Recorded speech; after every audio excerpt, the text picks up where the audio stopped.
নমস্কার, শুভ পুজো অফিসিয়ালে তোমাদের স্বাগত। এখন কিন্তু ঘুম থেকে উঠেই দেখি সূর্য মামা কিন্তু মাথার ওপরে।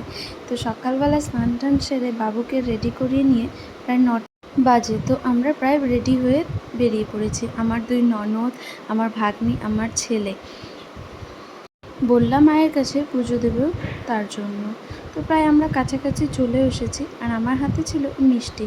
আর আমার ছেলেকে এতই গরম লাগছিল যে ও পাখাটাই হাতে ধরে আছে। মন্দিরে ঢোকার পরেই দেখলাম এত ভিড়, প্রায় 9:30 মতো বাজে। তো কিন্তু অনেক লোকই পুজো দেওয়ার জন্য আসছে। তো আমরা কোন পাশে ঢুকবো সেটা বুঝতে পারছিলাম না। তো দেখছিলাম কোন দিক দিয়ে ঢোকা যায়। আর ঠাকুরমশাই কিন্তু পুজো করা শুরু করে দিয়েছে। পুজো হচ্ছিল, আমরা গিয়ে দেখি অনেকজনই কিন্তু পুজোর জন্য বসেছে ঠাকুরমশাইয়ের কাছে। তো আমরাও আর দেরি না করে যে পুজোর থালাটা কিন্তু সাজাই নি, আমিও প্রায় পুজোর থালাটা সাজিয়ে নিয়েছি। আর আমি জবা ফুলগুলো বাড়ি থেকেই নিয়ে গেছিলাম। আর এটা আমার একটা ননদের, ও কিন্তু বাড়ি থেকেই সব কিছু নিয়ে গেছিলো। তো পুজোর জন্য অনেকটা দাঁড়িয়ে থাকার পর আমরা বসেছি এবার মায়ের কাছে পুজো দেওয়ার জন্য। আর এত গরম লাগছিল কি বলবো। আমার বাবু কিন্তু বলছিলাম, বাবু প্রণাম করো, এই যে আমার বাবু প্রণাম করছে, দেখো। আর কেউ হয়তো পায়রা মানত করেছিল, তো পুজো দিয়ে মন্দিরেই ছেড়ে দিয়েছে। আর একটি পায়রা দেখো মায়ের আসনে গিয়ে বেশ সুন্দর চুপচাপ বসে আছে, মাথায় আবার সিঁদুর লাগানো আছে। ও বেশ সুন্দর পুজো দেখছে, লোকজনকে দেখছে। আমাদের পুজো কমপ্লিট হওয়ার পর আমার বাবু আর আমার ভাগ্নি গেছে ঘন্টা বাজানোর জন্য। ওখানে সবাই ছোটরা বাজাচ্ছিল দেখে আমার বাবু আর ভাগ্নি বলছিল ওরাও বাজাবে। এই যে দেখো, 2 ভাই বোনে কিন্তু বাজানোর চেষ্টা করছিল, কেউ ঘন্টা বাজাতে পারছিল না। আমার ছেলে তো ও কিছুতেই ওর দিদিকে বাজাতে দিবে না, দেখো হাত থেকে কীভাবে কেড়ে কেড়ে নিচ্ছে।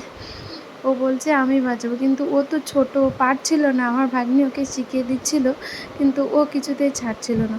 পাশ থেকে আমার ননদ গিয়ে ওদের দেখিয়ে দিচ্ছিল যে এইভাবে টানো। তারপরে আমার বাবু আর আমার ভাগ্নি ঘন্টা বাজিয়েছিল। আমাদের পুজো দেওয়ার পরে কিন্তু আরও অনেকজনই ছিল দেখো পুজো দেওয়াতে। ওনারা সবাই বসেছে পুজো দেওয়ার জন্য। আর আমাদের পুজো দেওয়ার পরে দেখো ঘেমে টেমে কী অবস্থা, সবাই একদম পুরো ঘেমে গেছি। মন্দিরে ওখানে প্রচণ্ড গরম লাগছিল। পুজো দেওয়ার পরেই আমরা বাইরে আসি। আর আমি এগুলো নিয়েছিলাম হাতে বাঁধার জন্য, সবার জন্য, যে সবার হাতে একটি করে বেঁধে দেবো। এবার হাতে বাঁধার পরে আমার বাবু আর ভাগ্নিকে দিয়েছি প্রসাদ খেতে। দেখো 2 ভাই বোনে বেশ সুন্দর বসে বসে এবার প্রসাদ খাচ্ছিল, সামনে জলের বোতল নিয়ে। দেখতে কিন্তু খুব সুন্দরই লাগছে ওদের। তো আমার বাবুও জল খেতে চাইছে। জল টল খাওয়া দাওয়া প্রসাদ তোসাদ সবাই খাওয়ার পরেই ঢাকের আওয়াজ শুনে আমার বাবু দেখো কি সুন্দর নাচছে। ওকে নাচার ইচ্ছা করছে। হয়েছে বাবু দৌড়ে আসছিল আমার কাছে এই পুজোর ডালাটা নেওয়ার জন্য, ও ডালাটা নিয়ে নাচবে বলে।